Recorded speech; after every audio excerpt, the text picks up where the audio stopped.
আজিৰ পৰা আৰম্ভ হ'ল 5 দিনীয়া শীতকালীন অধিৱেশন।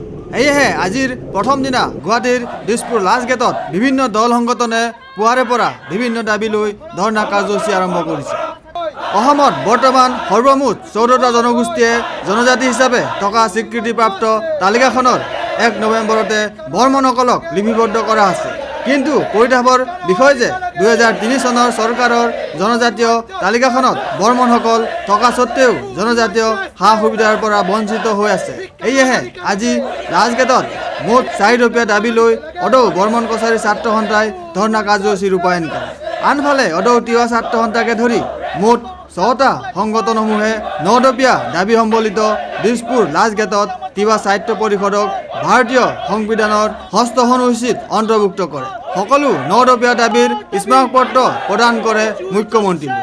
সেয়েহে অৱস্থান ধৰ্মঘট কাৰ্যসূচী ৰূপায়ণ কৰি অদৌ অসম গোৰ্খা ছাত্ৰ সন্থা আকছুৱে গোৰ্খা সাহিত্য পৰিষদ গঠনৰ দাবীৰ লগতে বাংলাদেশৰ লগত ভূমি হস্তান্তৰ চুক্তি বাতিল কৰা, NRC উন্নীতকৰণ আৰু গোৰ্খা জনজাতিক জনজাতিকৰণৰ দাবীত লাষ্ট গেটত শ্লোগানেৰে উত্তাল কৰি তোলে। সেয়েহে আজি ধৰ্মঘট ৰূপায়ণ কৰি আকছুৰ সভাপতি প্ৰেম তামাঙে কয়, আমি আজি অদৌ অসম গোৰ্খা ছাত্ৰ সন্থাই কেন্দ্ৰীয় সমিতিৰ উদ্যোগত আৰু আমাৰ চিটি কমিটিৰ সহযোগত আজি আমি গোৰ্খাসকলৰ যি ন্যায্য দাবী GAC গোৰ্খা অট'নমাছ কাউন্সিলৰ কাৰণে আমি আন্দোলন অৱস্থান ধৰ্মঘট আজি আয়োজন কৰিছোঁ।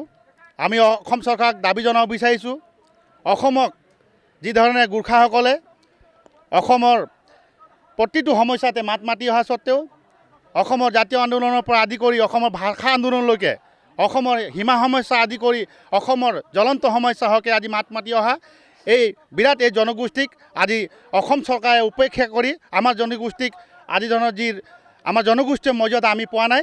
সেয়েহে আমি দাবী জনাব বিচাৰিছোঁ যে অতি শীঘ্ৰে আমাক যি ন্যায্য দাবী আমি পাবলগীয়া দাবী GAC বিশেষকৈ গোৰ্খা সাহিত্য পৰিষদ আমাক অতি শীঘ্ৰে আমাক প্ৰৱৰ্তন কৰক, অন্যথা আমি গণতান্ত্ৰিকভাৱে কালি তাৰিখৰ পৰা আমি আমাৰ জনগোষ্ঠী সুৰক্ষা হকে যি আমাৰ সুৰক্ষা কৱচ আমি বিচাৰিছোঁ, যি প্ৰাপ্য অধিকাৰ বিচাৰিছোঁ, তাৰ কাৰণে আমি সংগ্ৰাম অব্যাহত ৰাখিম।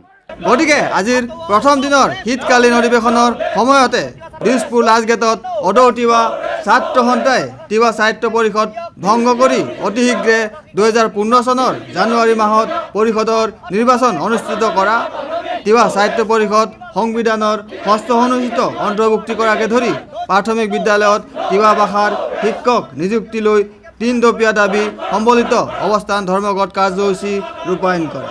গতিকে আজিৰ ধৰ্মঘট ৰূপায়ণ কৰি তিৱা জাতীয় ঐক্য মঞ্চৰ উপদেষ্টা পৱন তামাঙে কয়, हम लोग मांगा है कि तिवा साहित्य परिषद को भंग कर नया निर्वाचन बनाने के लिए, तो इसीलिए तिवा साहित्य परिषद को बहुत अभी गंडगोल हो रहा है, कोई काम नहीं हुआ, इसीलिए हम लोग नया इलेक्शन मांगा। Video journalist Sushanta Das, Sentinel news, Guwahati.